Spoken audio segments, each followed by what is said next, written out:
Chris Jones, Times Online, rugbypass.com.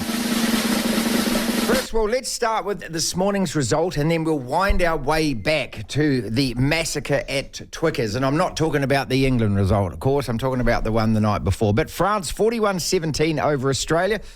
What did you learn from that? The France are probably the favourites to win the World Cup. Now, look, I know you're going to say, what about South Africa? Look, France are just so dangerous. And, that second half surge, Penno is an absolutely wonderful finisher. Yeah, they unpicked the Australians eventually. The Aussies showed flashes. You scored some tries against France, but they're going to score more than you. So the really sad part of this, I know you're feeling it for them as well. It's Eddie, Zip and Five. I mean, if you thought England were bad, what about their old coach, eh? What a terrible record to take into a World Cup. Well, I should imagine at the press conference afterwards, let me guess, he did everything to distract from the fact that his team is absolutely woeful. You mean you've read the script before? No, Chris, I've only just arrived at work. I'm just going on past form. Of course, the whole build-up will be distraction because he knows his team's not ready. So does Steve Borthwick, but Steve Borthwick is so boring about this that he basically admits it due to his lack of ability to do an Eddie, which is to basically throw up a couple of smoke screens and pretend everything will be all right when the smoke clears. Well, nobody looking at Australia or England are going to believe that they're heading for anything other than some serious problems because of the other teams in their pools. And quite honestly, after watching Samoa against Ireland last night, England's group is looking even more dangerous for a misfiring team because those Samoans had an opportunity in the last minute with a line out which Ryan stole to have created a major upset. And all it's done is made the Irish very much aware that they cannot drop their level of performance, which, of course, didn't drop as far as the All Blacks. But there we go. That's another story altogether. So, out of the weekend, the French and obviously the Springboks are the two standout teams. But, I mean, look, are these isolated results? Can we just look at these and go, OK, that's a one-off performance or not? Well, look, I would say that the French have been building nicely and therefore their result shows that they are a pedigree team carrying lots of potential threats. Despite the loss of Ntamack, they still have enough strength and depth to hurt anybody. The South Africans were allowed to put a 7-1 bench out and leave poor old Peter Steph du Toit. What did he deserve to stay on for the entire match while the other 7 players all wandered off to get into their deck chairs and have a cold beer? I mean, it's beggars belief, that for people who invented this current system of replacements, that a team would use it. I know it was circumstance because Quagga had to come on because of injury, but quite honestly, 7 forwards, you change your whole pack in the second half, and they then continue to mincemeat the opposition, who, funnily enough, didn't go for a 7-1 split. And you just wonder, with the South Africans looking at this, thinking, you know what, we might try this again. Chris Jones, Times Online, rugbypass.com. It's fascinating, isn't it, mate? I mean, we've long argued about this, that, to me, you've got to get back to a 5-man bench. You've also got to get back to the fact that the game is about physical attrition. You're meant to wear your opponent down. But the Springboks are just playing their hand like they've dealt themselves, and they're allowed to do that because everyone has that opportunity.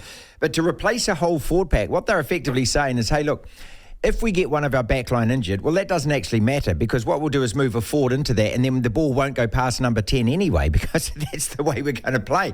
So does it mean that the rest of the world's got to wake up quick and go, if we're going to play these guys, we've just got to put pretty much 8 huge men on the bench?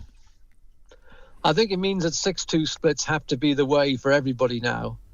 That you have a scrum half and a utility back, and you'd hope that the other backs have that flexibility. But you can't go in with less than 6 forwards, particularly if you're playing South Africa, because they change the dynamic. And the guys who came on, I mean, that was scary, wasn't it? Those 7 forwards. You think, it's great, they've taken off their first team pack. The next lot coming on, it's not a bomb squad, it's a herd of elephants. New Zealand, we're licking our wounds here. Of course, the anti-Fozzie sentiment has started. I want to ask you about Ireland. I also want to ask you about England. But just one more on this is the Scott Barrett red card, in your experience, what's going to happen? Is he going to miss the World Cup? Ian Foster is adamant that there was no shoulder contact to the head, and because the yellow wasn't upgraded, he's in the clear.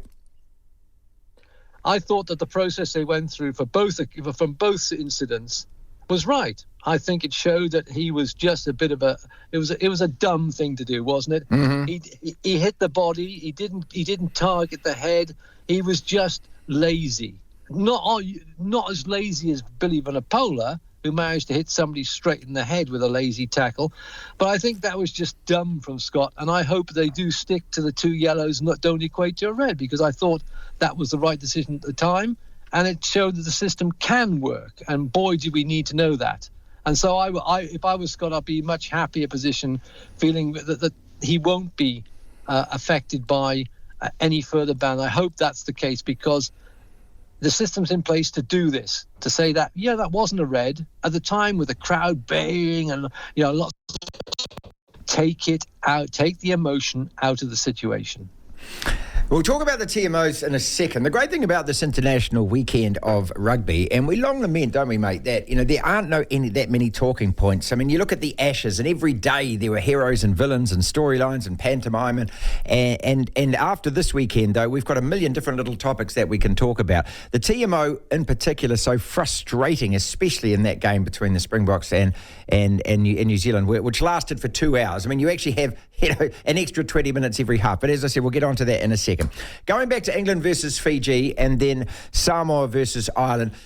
You've long been a big fan, a big supporter of PI rugby, and so have we down this part of the world. And I was just thrilled to bits to see Fiji win that game. And I don't care whether it's a friendly or a pre-World Cup warm-up or whatever. To create history like that on Twickenham, to see the looks on those faces, and to see, you get to see some different bodies when Fiji play, which is what I love as well. It's almost a bit of a throwback. But when they kicked it out to win that game, mate, I was delighted for them. What about you? Absolutely. I thought it was a fantastic combination of a very clever preparation by Simon Raiolu and his group of coaches. You got Glenn Jackson in there who's helping them not give away so many penalties. They always are going to give some, but wasn't it great to see them just going for it, just refusing to get into this kick tennis that England wanted them to get into, and just to expose. Johnny May was terribly exposed on the wing for that key try, and he's going to be picked. They've picked him in the squad because they think there isn't a better left wing around. Well, honestly, that's a terrible decision by England. He was exposed by a really good opposite number who had pace, who had footwork, and that is what you don't see from England. Fiji, with the Fijian Drua players, creating half-back combinations. The back three combination, the second row combination. It's what the Jaguars used to give the Pumas, that knowledge that the players playing alongside each other have done that, week in, week out, and they are great combinations.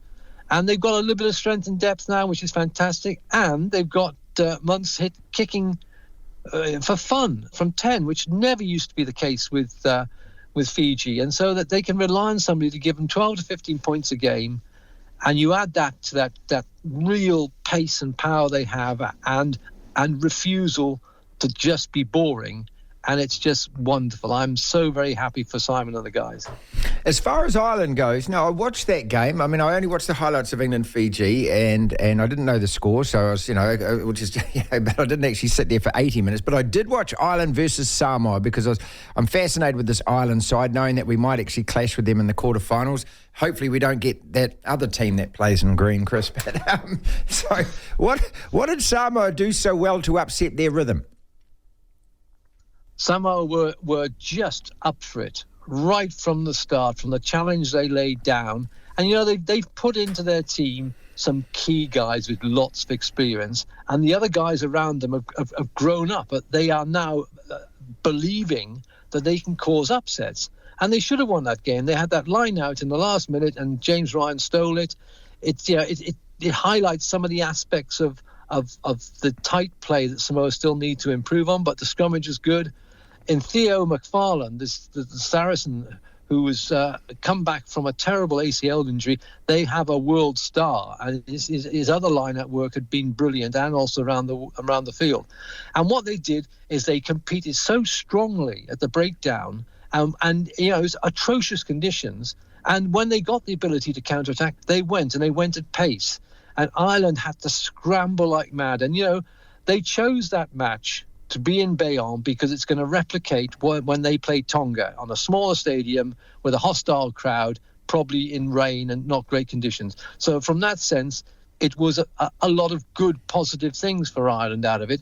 But at the same time, it also showed other teams, just as the Springboks showed against the All Blacks, there are areas where you can attack them and you can make them look quite ordinary. Now, it wasn't the top Irish side, but there was enough experience in there that should have been able to handle Samoa.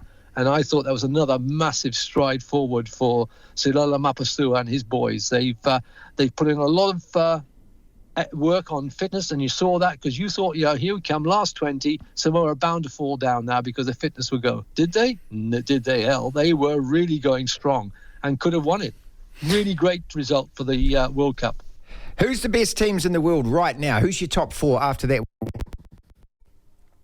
Top 4 in the team? Well, I'll put Fiji up in the top 4 with South Africa, France, and you know what? Give Samoa a chance as well.